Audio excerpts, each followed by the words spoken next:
UP में 2 नए rule root और 6 मॉडर्न स्टेशन इन 10 राज्यों को मिलेगा सीधा लाभ। उत्तर प्रदेश में रेल कनेक्टिविटी को मजबूत करने के लिए केंद्र सरकार ने एक बड़ा फैसला लिया है।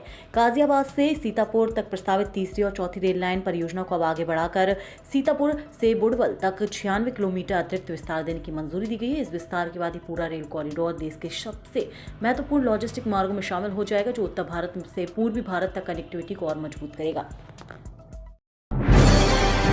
उत्तर प्रदेश में आज से 21 मई तक होगी स्वगणना। हाउस सर्वे से पहले 15 दिन खुद भर सकेंगे डेटा।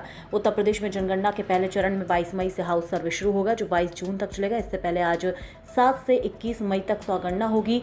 निदेशक एवं मुख्य प्रधान जनगणना अधिकारी शीतल वर्मा ने बताया कि इन 15 दिनों में लोग अपना पूरा ब्यौरा खुद ही ऑनलाइन भर सकेंगे। पहली बार ऐसा होगा जब जनगणना पूरी तरह डिजिटल माध्यम से करवाई जाएगी। परिषदीय स्कूलों में हर सप्ताह लगेगी डिजिटल लर्निंग क्लास। आगरा के परिषदीय विद्यालयों में अब पढ़ाई का तरीका बदलने जा रहा है। किताबों के साथ साथ तकनीक के माध्यम से बच्चों को पढ़ाया जाएगा, जिससे उनकी समझ, कौशल और आत्मविश्वास को मजबूत किया जा सके। परिषदीय विद्यालयों की शिक्षा व्यवस्था को आधुनिक और प्रभावी बनाने के लिए बेसिक शिक्षा विभाग ने मौजूदा शैक्षिक सत्र से डिजिटल लर्निंग को अनिवार्य रूप से लागू करने का निर्णय लिया है।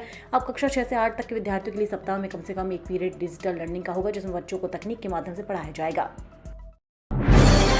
20 मई को दवाइयों की दुकानें रहेंगी बंद। मेडिकल स्टोर मालिकों ने किया हड़ताल का ऐलान। आगरा फार्मा एसोसिएशन 20 मई को प्रस्तावित हड़ताल में शामिल होगा। यह हड़ताल all India organisation of chemist and druggist के आह्वान पर की जा रही है। एसोसिएशन के अध्यक्ष अनूप बंसल ने बताया कि हड़ताल ऑनलाइन दवा बिक्री पर रोक लगाने, कॉर्पोरेट कंपनियों के भारी डिस्काउंट को बंद और नकली दवाओं पर नियंत्रण की मांग को लेकर की जा रही है। यूपी में तबादलों का नया नियम लागू। 31 मई तक होंगे ट्रांसफर। 3 से 7 साल की सीमा तय। उत्तर प्रदेश सरकार ने प्रशासनिक व्यवस्था को अधिक पारदर्शी, संतुलित और प्रभावी बनाने के उद्देश्य से नई तबादला नीति लागू कर दी है। इस नीति के तहत राज्य में 31 मई तक अधिकारियों, कर्मचारियों के तबादले किए जा सकेंगे।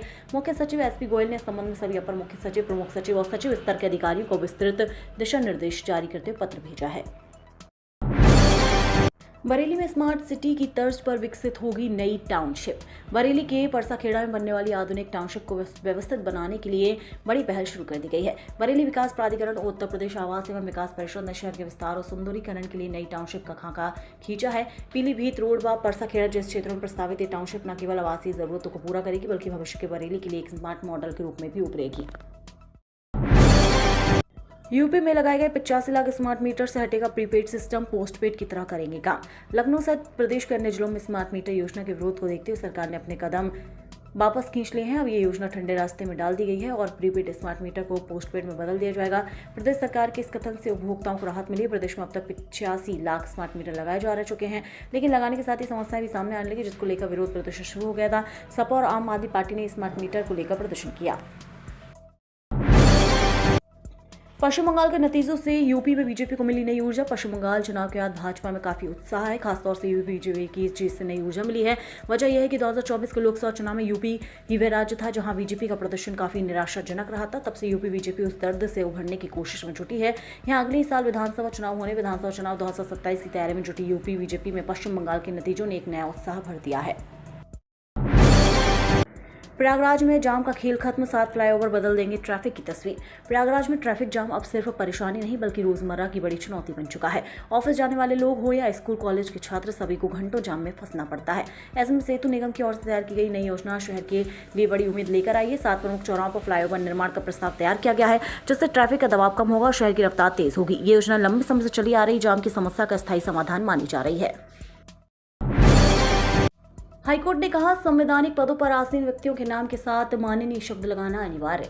इलाहाबाद हाईकोर्ट ने कहा कि संसद सदस्य, पूर्व केंद्रीय मंत्रियों और अन्य संवैधानिक पदों पर आसीन व्यक्तियों के नाम के साथ माननीय जैसे सम्मान सूचक शब्द का प्रयोग करना अनिवार्य है।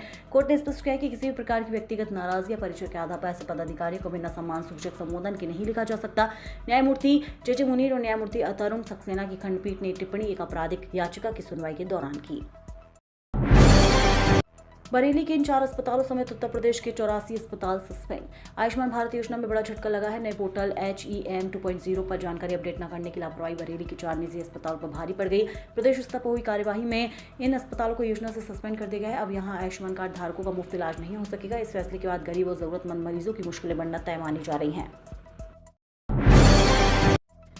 बिजली कर्मचारी ने भ्रष्टाचार किया तो बचना मुश्किल।